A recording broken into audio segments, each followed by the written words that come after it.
Hello, everybody. Welcome to the Idea Roastery. I'm Jason. And I'm Herman.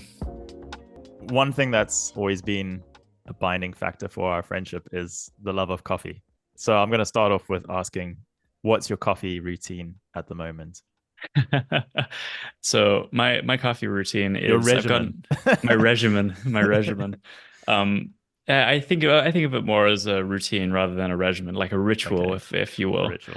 Okay. Um, I wake up in the morning and I boil just the right amount of water in my like little gooseneck, hmm and I do a pour over on either a Chemex or a V60.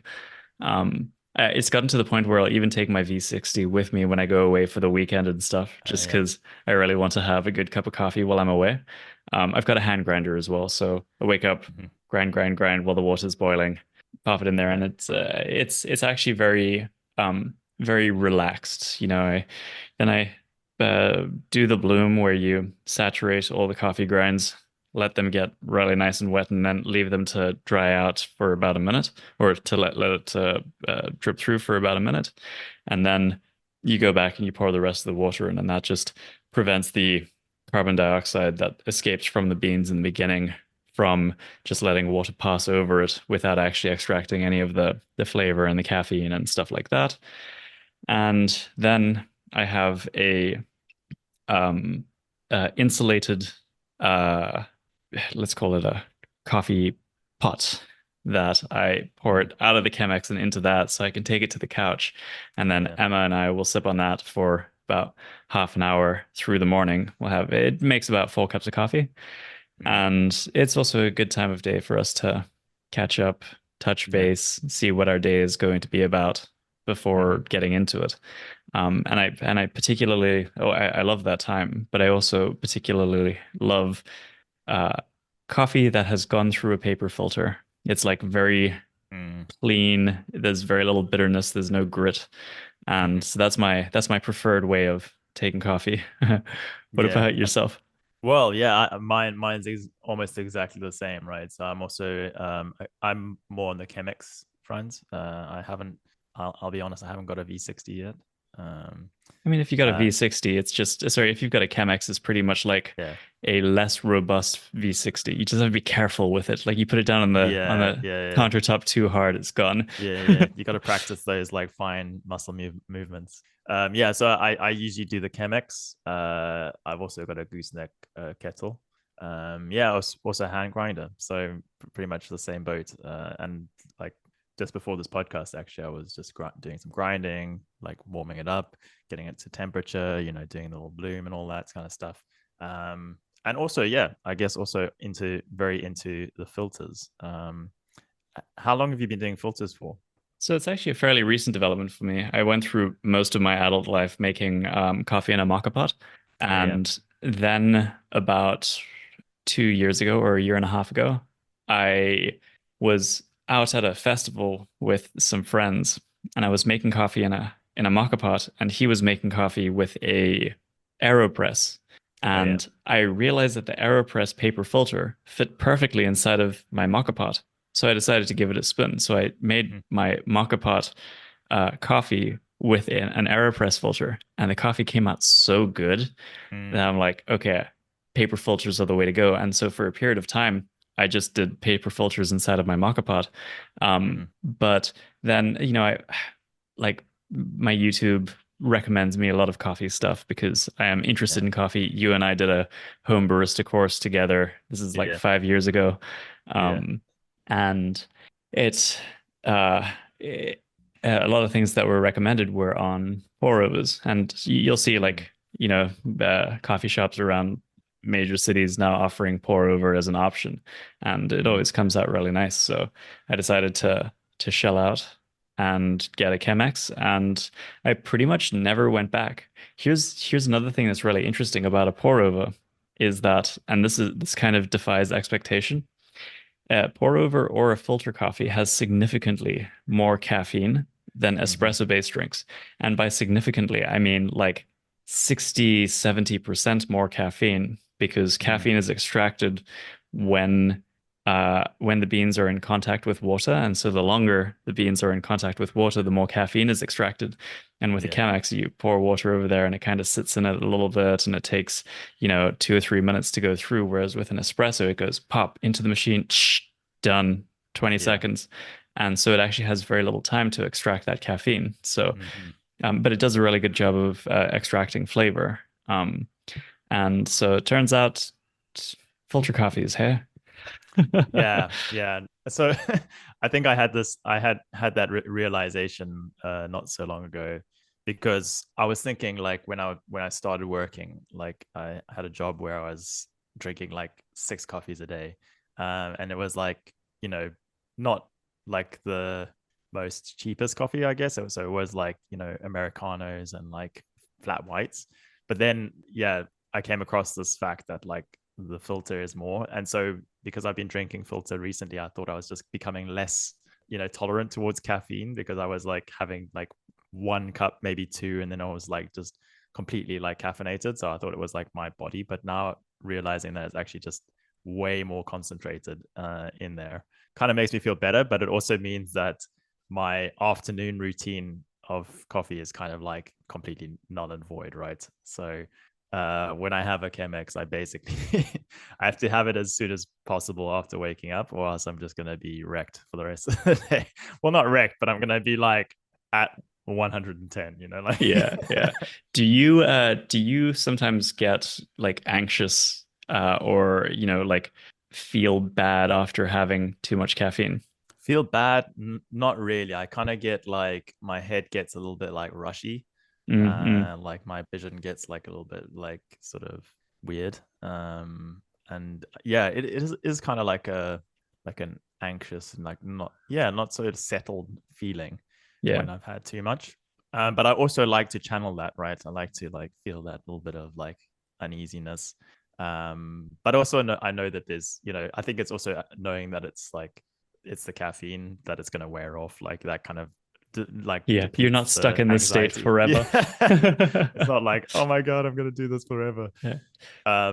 But yeah, you mentioned coffee shops, right? And I haven't really been around the Cape Town coffee scene too much recently, but when I was there last this was it, yeah, last um, March, May, yeah, May time, there was quite a lot of espresso but not so much filters, right? um is that changing, like, because i I recently went to Italy, and they They're are all very espresso. they're all espresso, and I'm just like, it They're doesn't. not even mixing it with water or anything like that. They're like, hey, listen, you know what really annoyed me about Italy is that I couldn't even sit down to enjoy a coffee. You go there, you slam down, $5 on the counter or €5 on the counter. They shoot a shot, they slam it down in front of you, you take it, and then you're out the door. There's no Yeah, like dilly-dallying, which is not how I like my coffee. I like my coffee to be yeah, slow, to savor it, to enjoy it, yeah, preferably with people.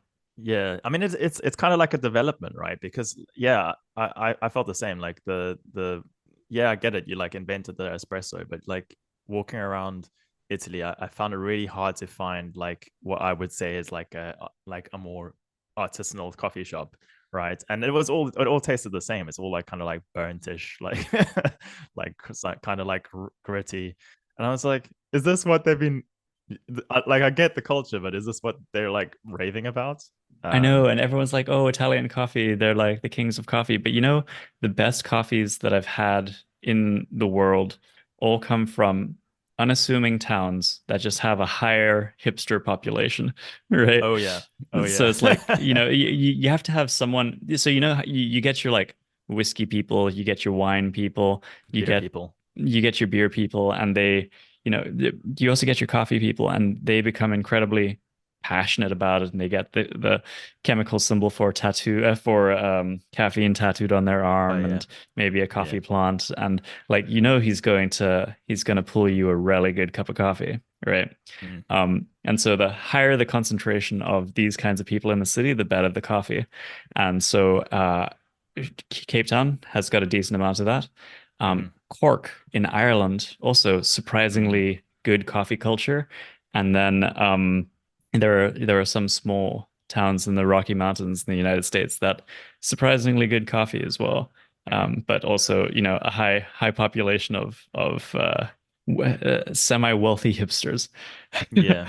So But yeah, I've also noticed like in around London, like there seems to be a, I don't know if it's like a I'm not gonna like generalize, but I think there seems to be a trend where most of the coffee baristas of the places that are good tend to be Australian or New Zealand. And I think it's just something about like maybe those places have a little bit more time to like chill out and actually like create coffee. There are obviously like, London coffee brands, right? But I don't know, like something about their culture, I guess, or being like so isolated, you kind of have to like figure out how to have these things without having to rely on like all other nations. It's maybe that just breeds like better coffee people and better sort of, all round artisanal people, right?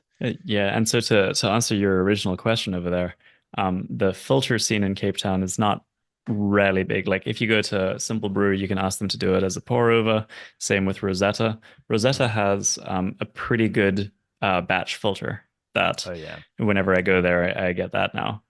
yeah, But it's also one of those instances where like I've already had a coffee at home, right? And so if yeah. I go out afterwards and I have an Americano, I can deal with that. But Mm. if I have one of those batch filter coffees, because of how much more caffeine it has, I am flying after that, Jason. Oh I am yeah. like, I'm like flying through the air, and then sometimes that manifests as pretty bad anxiety. But like I know it's coffee Mm, anxiety. I'm like, yeah. I feel like the tigers are in the bushes, but I know that I have done this to myself. Yeah. Yeah, I'm actually like I think the batch brew is like also my go-to when I go to coffee shops. It's like kind of like it's quicker to prepare, actually quicker than an espresso. I guess making it from scratch, the espresso is probably quicker, but like if the batch is already made, then you're Yeah, then just you're literally done. pouring it into a cup and then you're out of the door. And one of the features of one of the coffee shops I went to near my old work was that uh, by getting the batch filter, you could actually skip the line because they just like pour it and like here you go, Mm. and you can like go out the door. So it was a lot quicker and also a lot nicer. But I think also more recently, I've been thinking a lot that we're kind of in the minority here because I think maybe some of the people who listen to us are probably more in the sort of normal people camp where they're Yeah, just like, it's just coffee. I'll have it in the morning and I'll right. They layer it think in that with some syrups and some sugary like waters. I mean, sugary milks and stuff, and they then think that's the gonna two be different kinds of my coffee coffee. are instant Yeah, and filter, yeah, or instant exactly. and ground coffee. Yeah, there's like a meme online where it's like, yeah, screw coffee shops. I'm gonna make coffee at home, and then it's like coffee at home, and it's like this guy like doing these like like these home like espresso sets where you have to like sort of grind it down, and then you have to like aerate it, and then you like put Oh it in, yeah, and you put this yeah, little cap on top, and then it drips out. yeah. It's like a whole process. What But are your thoughts on those pod coffees?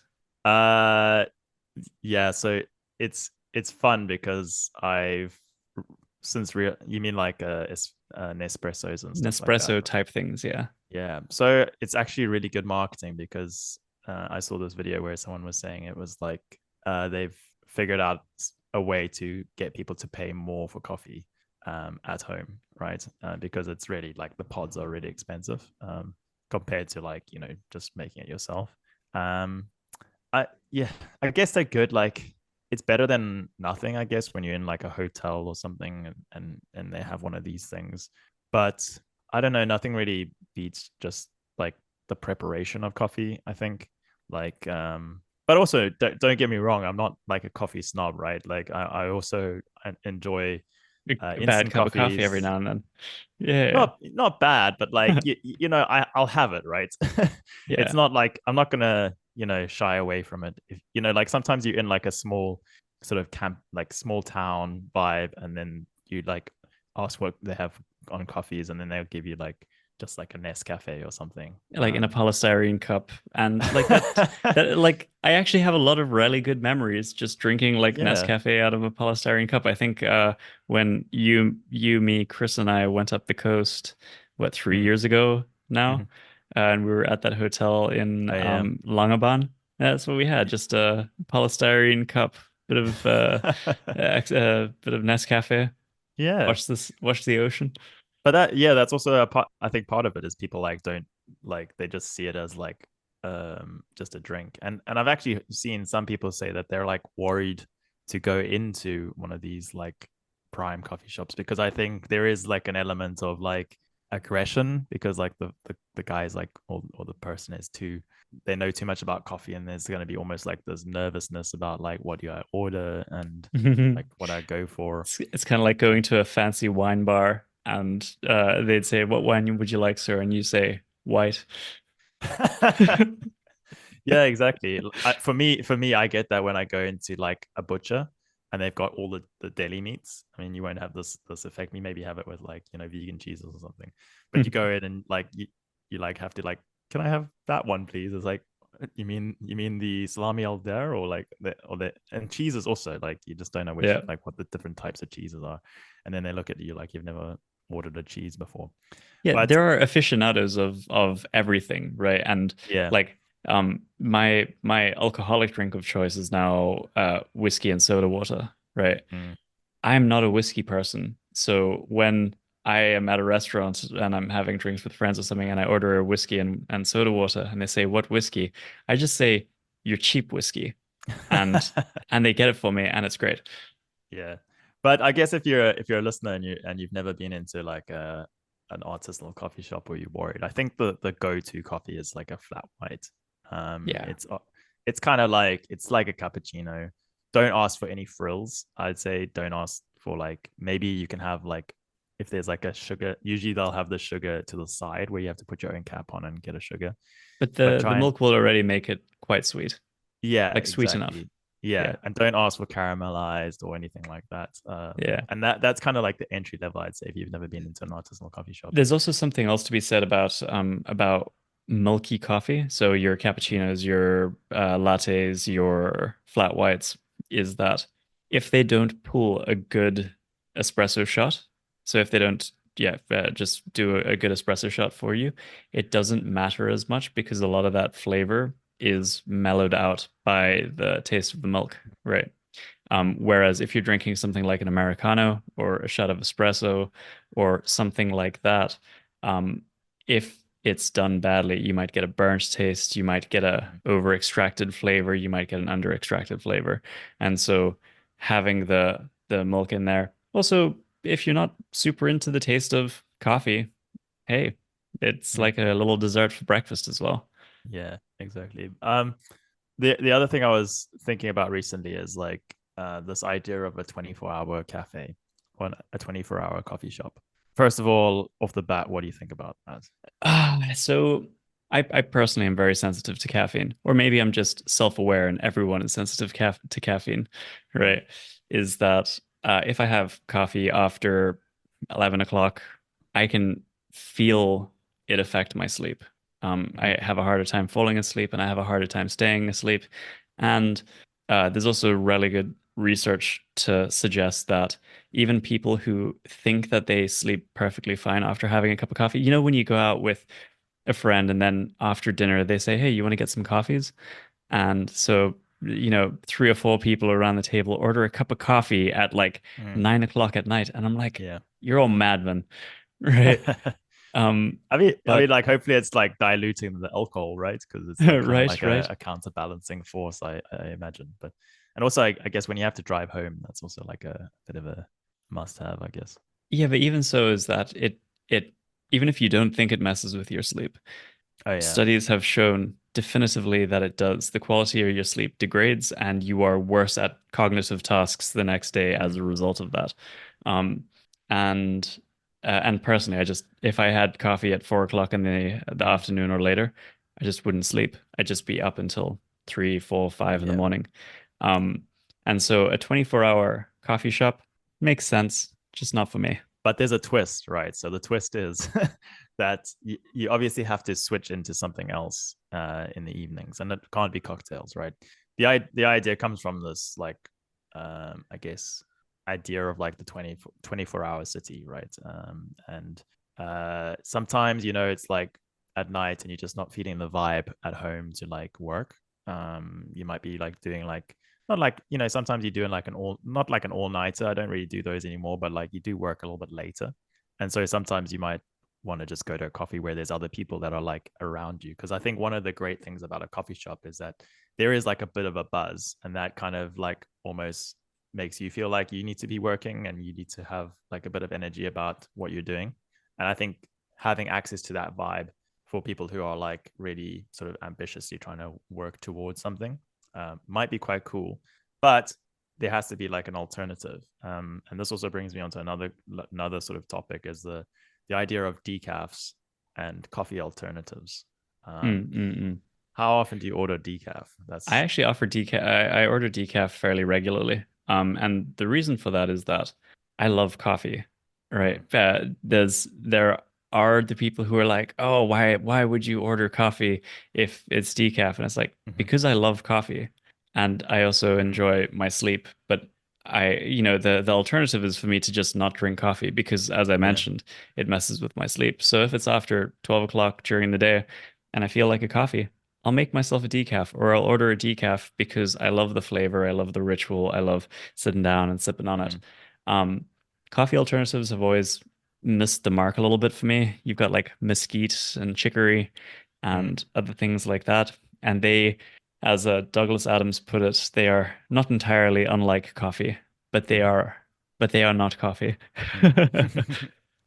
Yeah, because I thought like yeah it's really one of the things that about London or about like the UK culture is that like there's almost like after work you have to have beers and you have to get wrecked and then you go home and then you maybe have a bite to eat on the Yeah. way home via the tube.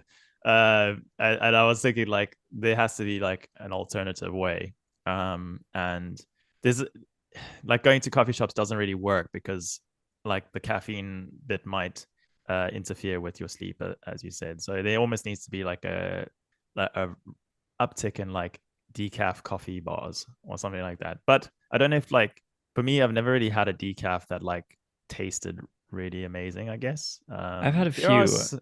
yeah, Uh, but most of the time they're not good. And there's actually a really good reason for this is that mm, when they process decaf, there are a bunch of different methods to do it. All of them use solvents or water. I mean, water is a solvent if you stretch the definition a little bit. mhm, But the most common method is called the Swiss water method, where they essentially let it sit inside of water, and over a period of time, because caffeine is water soluble, it dissolves into the water, and then they uh, remove the caffeinated water and they put in some fresh water, and they repeat the process until not that it doesn't have any caffeine, but that it's got a very low caffeine content.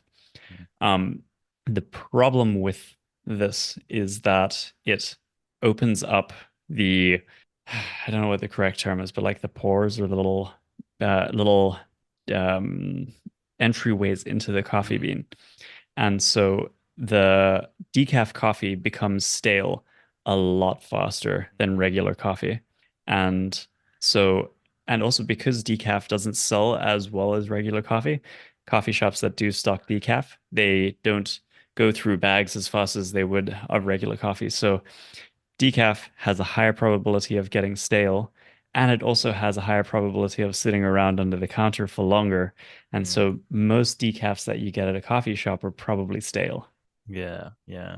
That actually just struck my imagination because I was thinking about what if you had a coffee shop that was only decafs, as in they Oh, had like the full range and they had two filters and it was all decaf, right? And that would be the place that you can go after work to go and hang out with your friends I'd hang rather out there. than getting, yeah. The other option, which is like a definite, is teas, right? Which we can get into a whole different episode Yeah, about that's teas. But that also has a wild history. I mean, coffee also has a wild history. It's now one of the highest or most traded commodities in the world, if not like the second most mm, after oil. But mm, you'll have to fact check me on that. Um, and I mean that's huge. But if we get into just the, where it is mm, so I've got a couple of coffees here that are single origin. One of them's from Ethiopia, and then the other one is an island coffee. I think it's from Indonesia, but I'd have to check.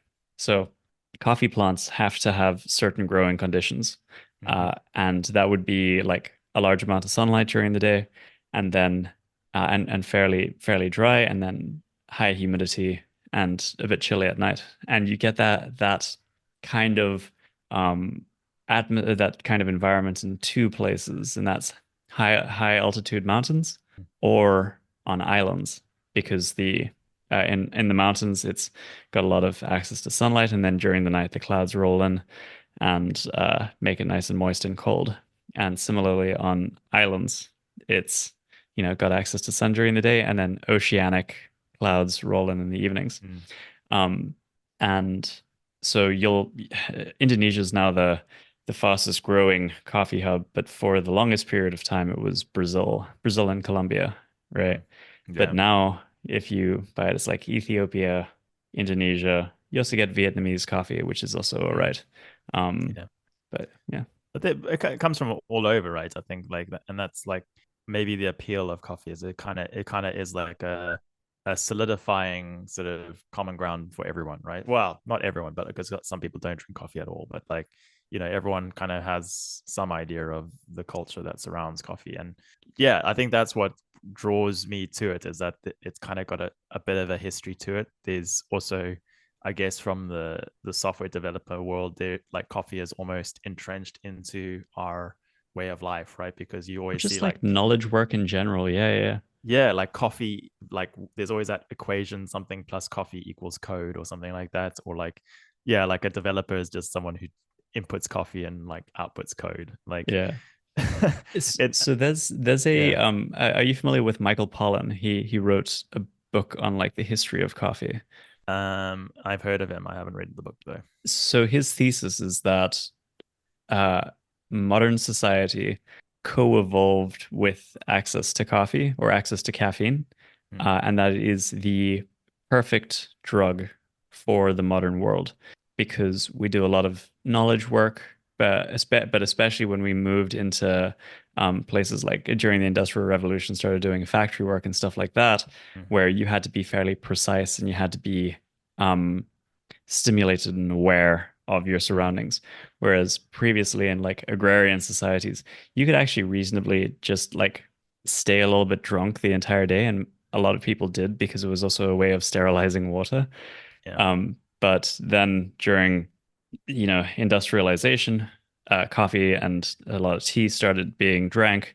And that kind of led to the Enlightenment to a certain extent, where instead of being a little bit sedated a lot of the Mm. time, people were stimulated a lot of the time.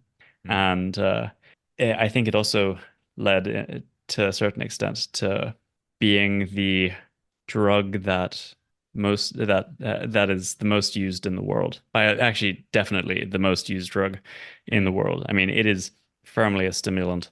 It is firmly habit forming and dependency forming. Like Mm. if I well, on my flight back from Indonesia, we had some layovers and bippity boppity boom.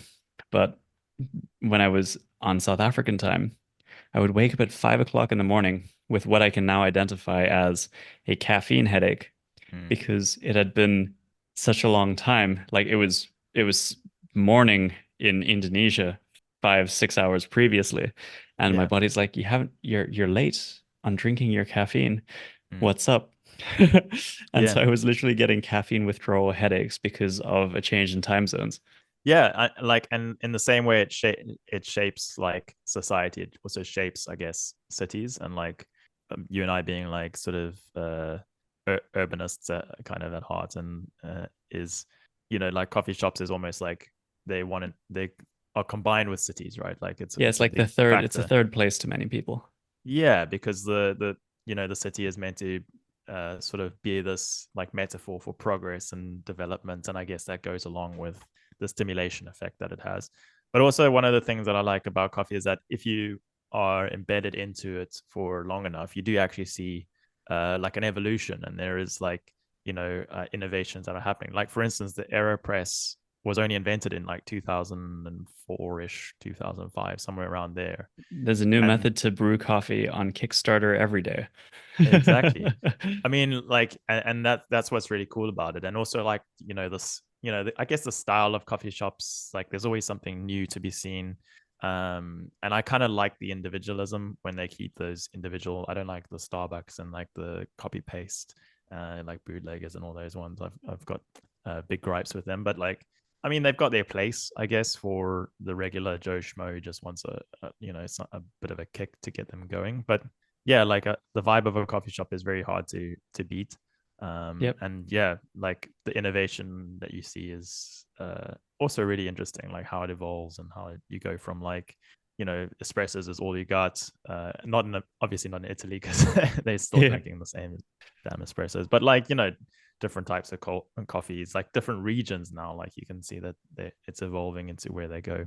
To end off, I have something that you need to try. So I made this last week and it was Mm. really good, like very good. So I made an immersion cold brew. So I Mm. took, in my case, it was 700 mils of water and about 25 grams of coffee, ground it up. This is cold water, by the way. Ground it up, just pop the coffee in there, stir it with a chopstick. And then I left it for a full day. So like, not a full day, 18 hours. Mm. And then I took that and I poured it through a Chemex filter into my Chemex.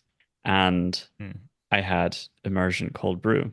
What's really interesting about cold brew is it changes the flavor profile of the coffee entirely. It cuts out any of that like the acidic tones that you get, which are Mm. good in certain amounts. Like a lot of coffee gets that acid profile right.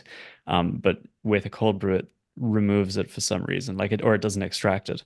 But it also doesn't extract any of the bitterness. So it's like a super, super smooth um, Mm. cold brew coffee. And so I just put it into some glass bottles and popped it in the fridge. And I now have cold brew. And you should give it a Mm. spin. I definitely will try that.